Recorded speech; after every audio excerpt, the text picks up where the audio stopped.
జిల్లాలో సుమారు 70 చోట్ల మనము మేడే జెండాలు ఎగరవేస్తాం. 70 చోట్ల. గతం కంటే ఈ సంవత్సరం అడ్డాలు పెరిగాయి, స్టాండ్లలో వేసేది కూడా పెరిగింది.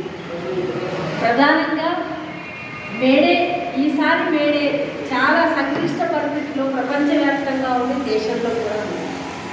ప్రపంచంలో ట్రంప్ అమెరికా అగ్రరాజ్యాధినేత ప్రపంచ దేశాల మీద సుంకాలు వేసి ట్యాక్సులు, ఎగుమతి సుంకాలని దిగుమతి సుంకాలలో పెంచి దానివల్ల కార్మిక వర్గం మీద తీవ్ర ప్రభావాన్ని పడవేసిన పరిస్థితి.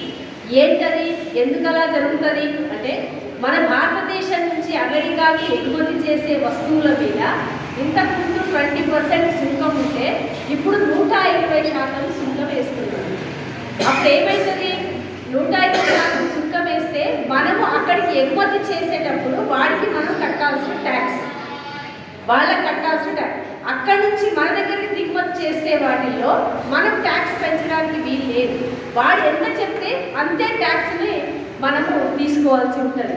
అంటే బలిసినోడి కింద పేదవాళ్లకు, బలిసినోడి కింద ఎదుగుతున్న వాళ్లకు మధ్య సంఘర్షణ. అట్లా ప్రపంచ దేశాల మీద చేయడం మూలంగా వాడు ఏం చెప్తున్నాడంటే, అమెరికాలో ఉన్న పరిశ్రమలలో పనిచేసే వాళ్ళకి, అమెరికాలో ఉన్నటువంటి వాళ్ళకి ఉపాధి అవకాశాలు లేవు. ఈ లెక్కన ట్యాక్సులు పెంచితే ఎగుమతులు లేకుండా అయితే ఆ దేశాల్లో పరిశ్రమలు పెట్టి కార్మికులకు ఉద్యోగాలు ఇస్తా అని చెప్తున్నాడు. ఇది స్టోరీ, వాళ్ళ స్టోరీ.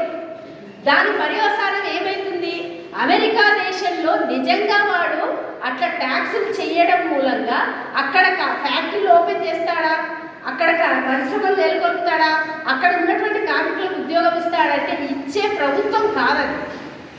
ఆ ప్రభుత్వం అంతా పెద్ద పెద్ద కార్పొరేట్ కంపెనీలకు, ఇన్సూరెన్స్ కంపెనీలకు బతికిచ్చేటువంటి కంపెనీలు ఉన్నాయట. ఎప్పుడో ఆ చర్యలన్నీ చేపట్టి పరిశ్రమలన్నీ క్లోజ్ చేసి ఇప్పుడు ప్రపంచ దేశాల కార్మికుల మీద దోచుకుంటున్నటువంటి పరిస్థితి అమెరికాలో ఉంది. రెండోది, ఇప్పుడు మనలాంటి దేశాల మీద ఎగుమతి దిగుమతి సుంకాలు పెడితే ఏం జరుగుతుంది, అవి కట్టలేక, ఆ ట్యాక్సులు పే చేయలేక పరిశ్రమలు మూతపడితే మన కార్మికులు ఉపాధి కోల్పోయే పరిస్థితి. ఒక కార్మికులేనా కాదు. ఇప్పుడు చిన్న ఉదాహరణ, ఓలా ఊబర్ మీకు వచ్చింది. ఓలా ఊబర్ వచ్చాక తిట్టని వాళ్ళు ఎవరు లేరు. మరి ఓలా ఊబర్ వల్ల లాభం పొందుతుంది ఎవరు? కార్మికుడు లాభం పొందుతున్నాడా, ఓలా ఊబర్ సృష్టించిన వాడు లాభం పొందుతున్నాడా అంటే బహుళజాతి కంపెనీలకు సంబంధించిన ఓలా ఊబర్ వాడే లాభం పొందుతున్నాడు. వాడు చేసింది ఏమీ లేదు, వాడేం పరిశ్రమ పెట్టలా, వాడేమి పరిశ్రమ పెట్టి ఉత్పత్తి చేయట్లా. ఏం చేశాడు వాడు, ఓలా ఊబర్ వాడు ఒక యాప్ను కలుపుకున్నాడు. ఆ యాప్లో రిజిస్టర్ చేసుకుంటే, ఆ రిజిస్టర్ చేసి ఎంతమంది చేసుకుంటే దాని మీద కమిషన్ తీసుకుంటాడు. ఓలా ఊబర్ వాడు ఫస్ట్ ఎప్పుడైనా గుర్తుపెట్టుకోండి, అంటే మనము చాలా వాటికి ఆకర్షితులమవుతాం. మన పరిస్థితి ఉందా లేదా, మన కెపాసిటీ ఎంత ఉంది లేదు అని ఆలోచించకుండా చాలా ఉబ్బలాట పడిపోతాం. ఇప్పుడు పెళ్ళిళ్ళు 7 రోజులకు వచ్చింది. ఒకప్పుడు ఎనకటి కాలంలో 7 రోజుల పెళ్లిళ్ళు చేసేవాడు. ఆనాడు దుర్భర దారిద్ర పరిస్థితి. అందుకని కనీసం ఆ వారం రోజులైనా కుటుంబ సభ్యులందరూ మంచి తిండి తినొచ్చు అని. ఎందుకు, ఆనాడు పెళ్లిళ్ళలో పప్పన్నం ఎప్పుడు పెడతామని అంటాం, అవునా? పప్పన్నం పెట్టాలంటే పప్పన్నం తినలేని పరిస్థితి ఆనాడు. కాబట్టి పప్పన్నం తినలేని ఆ సందర్భంగా పప్పన్నం తినే పరిస్థితి. ఎందుకంటే మామూలు ఫుడ్ తినేవాళ్ళు, అన్నం వండుకొని తినేవాళ్ళు, పెళ్లిళ్ళలో తినే పరిస్థితి. కానీ అదే పద్ధతి ఇప్పుడు 7 రోజుల పెళ్లిళ్ళకి వచ్చింది. మరి ఆనాటికి ఈనాటికి మార్పు ఏంటి? ఆనాడు తిండికి లేక పెళ్లిళ్ళలో పప్పన్నం పెడితే ఈరోజు పైసలు ఎక్కువయ్యి ఆ ఉత్పత్తి చేస్తున్న 7 రోజుల పెళ్లిళ్ళలో కెమెరామెన్లు బాగుపడతారు, ఆ డిజిటల్ వాళ్ళు బాగుపడతారు, ఆ తర్వాత ఆ 7 రోజుల కోసం చేసే డెకరేషన్ బాగుపడుతుంది, మిగతా అన్ని ఫోటోలు మంచిగా వస్తాయి. ఒక్కసారి చూస్తాం, 10 సార్లు చూస్తాం పెళ్లి ఫోటోలు.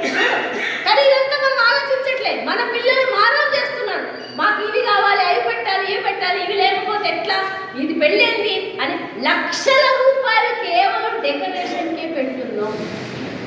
ఎట్లయితే ఓలా ఊబర్లో అట్లా ఆకర్షితులను చేసినాక ఫస్ట్ వాడే మనకి డబ్బులు ఇచ్చాడు కమిషన్, అవునా? వాడే ఫస్ట్ మనం ఒక సవారీ చేస్తే 20 రూపాయలు 30 రూపాయలు అదనంగా ఇచ్చింది. అబ్బాయి చాలా బాగుందని అందరూ దాంట్లో చేరిన తర్వాత ఇప్పుడేం చేస్తున్నాడు, ఉల్టా వాడు మన దగ్గర నుంచి తీసుకుంటాడు. వాడు మన పెట్రోల్కి పైసలు ఇవ్వడు, వాడికి ఏమాడు. నువ్వు ఆ యాప్ తీసుకొని వాడుకుంటున్నందుకు వాడికి నువ్వు ఒక్క వర్కర్ 20 రూపాయలు లేదా 50 రూపాయలు ఇచ్చిందంటే అట్లా ఎన్ని లక్షల మంది ఆ కింద ఉంటుంటారు. అన్ని లక్షల మంది ఏమి చెయ్యకుండా వాడు కుర్చీ వేసుకొని ఏసీలో కూర్చొని డబ్బులు తింటున్నాడు. కష్టపడుతుంది మనము, శ్రమ పడుతుంది మనము, బాధపడుతుంది మనము, గోసపడుతుంది మనము, మన కుటుంబాలు గోసపడుతుంటే వాడు సులభంగా ఉట్టి దాని ద్వారా అన్ని కోట్లు సంపాదిస్తున్న పరిస్థితి. ఇది అంటే మనకు ఒకవైపు చాలా సౌకర్యాన్ని ఇచ్చే విధంగా ఉంటుంది. అబ్బా చాలా ఇంట్లో కూర్చోవాలని టక్కునే బుక్ చేసుకుంటాం మనం అని సౌకర్యాన్ని ఇచ్చే విధంగా ఉంటుంది. కానీ ఆ సౌకర్యం వెనుక ఎంత దోపిడీ చేస్తున్నాడు అనేది మనకు కనబడదు. అది ఈరోజు మనం గ్రహించాలి. అదే సాధారణ ప్రజలకు అందరికీ చాలా ఉపయోగపడుతుంది కదా, ఇంట్లో కూర్చుంటే కారు వస్తుంది కదా, ఇంట్లో కూర్చుంటే ఆటో వస్తుంది కదా అని మాట్లాడతారు. నిజమే, అది సౌకర్యంగానే ఉంది.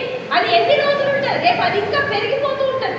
ఒకవైపు ఆటో సంఘాలు హైదరాబాద్ నగరంలో అరే నువ్వు మీటర్ ఛార్జీలు 20 ఏళ్ల కింద పెంచినావు, మీటర్ ఛార్జీలు పెంచు అని అడుగుతుంటే అది పరిష్కరించట్లా.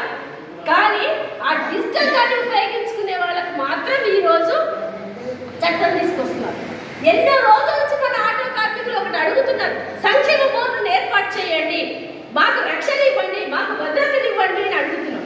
ఆ భద్రతని రక్షణని సంక్షేమ బోర్డుకి పెద్ద కష్టం కాదు. ఎందుకంటే ఆటోలు కొనుక్కునే వాళ్ళందరూ ఇన్సూరెన్స్ కూడా కడతారు కదా, ఆ ఇన్సూరెన్స్ కంపెనీల నుంచి జమ చేయొచ్చు. ఇప్పుడు బిల్డింగ్ అండ్ కన్స్ట్రక్షన్ వర్కర్స్ కి సంక్షేమ బోర్డు ఎందుకుంది? ఆ building and construction workers builders ఎవరైతే కడుతున్నారో వాళ్ళు సెస్ కడతారు. ఇక్కడ కూడా కార్మికుడు నమోదు చేసుకోవడమే ఉంటుంది. కట్టాల్సింది ఆ ఇన్సూరెన్స్ కంపెనీలు, బజాజ్ ఈ ప్రొడక్షన్ చేస్తున్న వాళ్ళతో కట్టించుకొని మనకు సంక్షేమాన్ని ఇవ్వచ్చు. మనం అడుగుతున్న దాన్ని ఇవ్వకుండా అడగని వాళ్ళ కోసం రక్షణ లేదని గగ్గోలు పెట్టి యాక్చువల్గా ఈరోజు చట్టాన్ని విడుదల చేద్దాం అనుకున్నారు గిగ్ ఎకానమీ వర్కర్స్. గిగ్ అంటే ప్లాట్ఫామ్ వర్కర్స్ ఒకటే కాదు, ఈ డిజిటల్ యాప్స్ను ఉపయోగించి నడిపే వాళ్ళందరూ, స్విగ్గీ, జొమాటో ఇలాంటి వాళ్ళకి. మరి ఇన్నేళ్ల నుంచి మనం అడుగుతుంటే మనం మనుషులు కాదా? 2 సంవత్సరాల నుంచి మనం డిమాండ్ చేస్తుంటే మనం కార్మికులు కాదా? కార్మికులమే కదా, మాట్లాడుతున్నాం కదా, అడుగుతున్నాం కదా. ఎందుకు ఆలోచించట్లేదు అనేది మీరు ఆలోచించండి.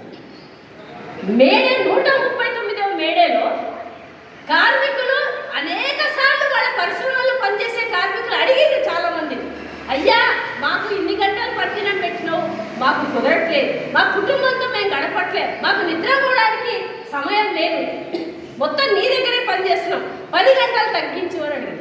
ఇంకోటి ఏం అడిగినారు, మరి నువ్వు ఇన్ని గంటలు 12 గంటలు 16 గంటలు పని చేయించుకుంటున్నావు, అన్ని గంటలు పని చేయించుకుంటే దానికి తగిన జీతం అన్న ఇవ్వాలి కదా, ఆ జీతం ఇవ్వకపోవడం వల్ల మేము బతకలేకపోతున్నాం, ఆ ఇంట్లో కాళ్ళు చాపుకొని పడుకోలేని పరిస్థితి, కాళ్ళు వంకర పెట్టుకొని పడుకోవాల్సిన దుర్భర పరిస్థితిలో మేము ఉన్నాం, కాబట్టి మాకు పనికి తగిన ప్రతిఫలం ఇవ్వమని అడుగుతున్నాము. అట్లాగే కార్మికులు సంఘాన్ని గుర్తించని పరిస్థితి అన్నాడు. కార్మిక సంఘం ఏర్పరచుకునే హక్కు కోసం కూడా వాళ్ళు అడిగారు. అడిగితే వాడు ఏం చేశాడు? యజమాని ఒప్పుకున్నాడా? అస్సలు ఒప్పుకోలా. యజమాని ఏం చేసిండు? అవురా మీరు మాకు వ్యతిరేకంగా మాట్లాడతారా అని చెప్పి తీవ్రమైన లాఠీ చార్జ్ చేసిండ్రు. రక్త తర్పణలతో రక్తాల హాహాకారాలు కార్మికుల మీద ఏర్పడి అయినా కార్మికులు చికాగో నగరంలో పక్కకు తప్పుకున్నారా? తప్పుకోలే. మేము నువ్వు ఎంత పడితే అంత లేచి కూర్చుంటాం అన్నాడు. అలా ఎంత ఎత్తుకెగితే ఎంత కింద పడితే అంత ఎత్తుకెగుతుంది. అట్లా అసలు కార్మికులు మొత్తం వీధుల్లోకి వచ్చి నువ్వు మన లాఠీ చార్జ్ చేస్తేంది, తంతేంది, మేము మా హక్కు మాకు కావాలి, మేము అడుగుతున్న తప్పు కాదు కదా అని పోరాటం చేశారు. చేస్తే ఎంత దుర్మార్గమైన గవర్నమెంట్స్ ఉంటాయి, ఎంత దుర్మార్గమైన పాలకులు ఉంటారంటే ఏం చేశాడు? కార్మికులని, నాయకులని వాళ్ళు ఏదో అరాచక పనులు చేశారని తప్పుడు ఆరోపణలు చేసి నాయకులని కార్మికుల ముందర బహిరంగంగా ఉరి వేశారు. బహిరంగంగా ఉరి వేసిన కార్మికులు మొక్కమూని ధైర్యంతో అత్యంత ఉత్సాహంగా నువ్వు మా వాళ్ళని చంపితే మేము ఇంకా ఎక్కువ ఎదురు తిరుగుతామని చెప్పి మొత్తం కార్మికులంతా వీధుల్లోకి, ఒక్క చికాగో నగరమే కాదు, చికాగో నగరం చుట్టూ ఉన్న అన్ని పరిశ్రమల కార్మికులు కూడా వీధుల్లోకి వచ్చి పరిశ్రమలే మూసేసింది. అంత పెద్ద ఎత్తున పోరాటం చేసిన ఫలితమే ఈరోజు కార్మిక సంఘాలు, కార్మిక హక్కులు మన ముందున్నాయి. శుద్ధి కొడవలి జెండా గుర్తు కూడా కార్మిక కర్షక మైత్రి అని. కార్మిక కర్షకులు కలిసి పోరాటం చేస్తే మనము మన మీద దోపిడీ లేని పరిస్థితులు తెచ్చుకోగలుగుతాము అని చెప్పేటువంటి చిహ్నం అది. అందుకే మన కార్మిక సంఘాలకి ఈరోజు ఆ చిహ్నం ఉంది అంటే అది పోరాట చైతన్యం వల్ల 139 సంవత్సరాల తర్వాత వచ్చినటువంటి చైతన్యం. 8 గంటల పనిదినం ఎందుకు అడిగిండ్రు? రోజుకి 24 గంటలు అయితే 8 గంటలు పని చేస్తే 8 గంటలు నా పిల్లలతో గడుపుకుంటా, 8 గంటలు నిద్ర కోసం కావాలి అని అడిగిన దాంట్లో అట్లా 3 విభాగాలు చేసి 8 గంటలు అంటే ఇప్పుడు ఇన్ఫోసిస్ కంపెనీ వాడు, ఎల్ఎన్టీ కంపెనీ వాళ్ళు ఏం చెప్తున్నారంటే అసలు వారానికి 72 గంటలు ఉండాలని ఒకడు, వారానికి 90 గంటలు ఉండాలి అని ఒకడు మాట్లాడుతున్నాడు. ఇవన్నీ ఏంటి? ఆనాడు 139 సంవత్సరాల కింద కార్మిక వర్గం పోరాడి సాధించుకున్న త్యాగాలతో నిర్మితమైన మేడే 8 గంటల పనిదినాన్ని ఈరోజు మోడీ ప్రభుత్వం అధికారంలోకి వచ్చి తొలగించి 12 గంటలు పని చేయించుకోవచ్చు యాజమాన్యాలు అని చెప్పి చట్ట సవరణ చేసింది. అందుకనే లేబర్ కోడ్స్కు వ్యతిరేకంగా ఆ లేబర్ కోడ్స్ అన్ని సంఘం ఏర్పరచుకునే హక్కుని కాలరాసేవి. ఈరోజు అసంఘటిత రంగ కార్మికులు హైదరాబాద్లో 1,50,000 మంది మీరు ఆటో కార్మికులు ఉంటే మీరు ఎంత సభ్యత్వం? 10% సభ్యత్వం మీరు చూపించాలి. అంతమంది కార్మికులు సభ్యులుగా ఉంటేనే మీ సంఘాన్ని గుర్తించేటువంటి హక్కుగా ఈరోజు చట్ట సవరణ చేసింది. సమ్మె చేసే హక్కు మీద సమ్మె చేస్తాం మేము అని మీరు మొన్న నోటీస్ ఇచ్చిన గవర్నమెంట్కి, మేము సమ్మె చేస్తామని నోటీస్ ఇస్తే ఆ సమ్మె చేయడానికి వీల్లేదు. 3 నెలల తర్వాత ప్రభుత్వం మీరు చెయ్యాలా లేదా అని చెప్తారు. ఇలాంటి పనికి మాలిన కార్మిక వ్యతిరేకమైనటువంటి చట్టాల సవరణ జరిగిన మూలంగా ఈరోజు లేబర్ కోడ్లకు రద్దు చేయాలని కూడా మనం డిమాండ్ చేస్తున్నాం. అసంఘటిత రంగంలో కార్మికులుగా పనిచేసే వాళ్ళకి ఉపాధి భద్రత, జీవన భద్రత, ఇన్సూరెన్సు, వెల్ఫేర్ స్కీమ్ కూడా అమలు చేయాలని మనం కోరుతున్నాం. రోడ్ ట్రాన్స్పోర్ట్ బిల్ 2019లో ఏదైతే వచ్చిందో ఆ రవాణా బిల్లు ఆటో కార్మికులకి, చిన్న చిన్న వాహనాలు నడిపే వాళ్ళకి అది గుదిబండగా మారిన సందర్భంలో దాన్ని కూడా రద్దు చేసి కార్మికుల ప్రయోజనాలు చెయ్యాలి అని ఈ వేడే సందర్భంగా డిమాండ్ చేస్తున్నాం. సరే, దీంతో పాటు మనం లేబర్, మనకి ఇన్సూరెన్స్ లేదు, ఈపీఎఫ్ లేదు. అలాంటి ఈపీఎఫ్ చట్టబద్ధమైన ఉంటే రేపు రిటైర్మెంట్ అయ్యి అన్ని సంవత్సరాలు ఇంత యాక్టివ్గా పనిచేసుకోలేం కదా. 60 ఏళ్ల తర్వాత రిటైర్మెంట్ ఏ కార్మికుడు రిటైర్ అయినా ఆ కార్మికుడికి కనీసం 9,000 పెన్షన్ ఇవ్వాలని కూడా మనం ఈ మేడే సందర్భంగా మనం డిమాండ్ చేస్తున్నాం. Trade union centre of India భారతదేశ వ్యాప్తంగా అన్ని ప్రాంతాల్లో కూడా మేడేలను జరుపుతుంది. హైదరాబాద్లో కూడా మనం జరిపాం. కాబట్టి ఈరోజు ఇప్పుడు తిన్నామా, ఆటో నడిపామా, 50 రూపాయల్లో చేసుకొచ్చాయా, ఇంటికి పోయినాక ఇంత నోట్లో పోసుకొని తిండి ఇస్తే ఇస్తాం, లేకుంటే లేదు, తిన్నామా, తాగామా, పడుకున్నామా అనే పరిస్థితులు కార్మికులవి ఇప్పుడు కావు. కార్మికులు హక్కుల కోసం కలబడి నిలబడి పోరాటం చేయాల్సిన సందర్భం. ఏ మేడే కోసం 8 గంటలు పనిదినమే కాదు, కార్మిక హక్కులు, సమ్మె హక్కు కావాలని, దోపిడీ పోవాలని, నా వాటా ఇవ్వు, నా శ్రమలో నువ్వు సంపద పెంచుకుంటుంటే, నువ్వు ఆస్తిపరుడు అవుతుంటే నాకు సంపదలో నా వాటా నాకు ఇవ్వు అని వాటా కోసం డిమాండ్ చేసిన రోజు. కాబట్టి మేడే త్యాగానికి చిహ్నం, పోరాటానికి చిహ్నం, ఐక్యతకి చిహ్నం, సంఘర్షణకి చిహ్నం.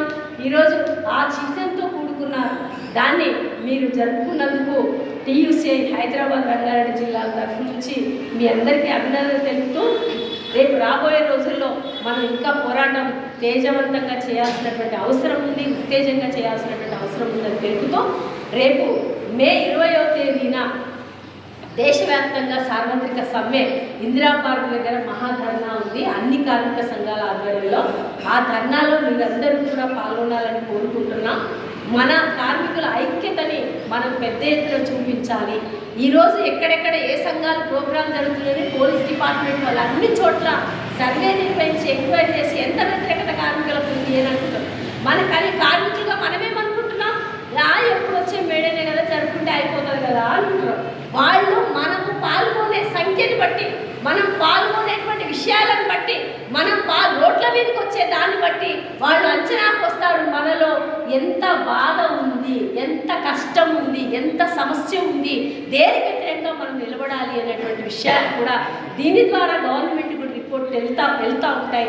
అందుకని 20వ తారీఖు జరిగే దేశవ్యాప్త సమ్మెలో మీరందరూ కూడా పాల్గొనాలని, పాల్గొంటారని ఆశిస్తూ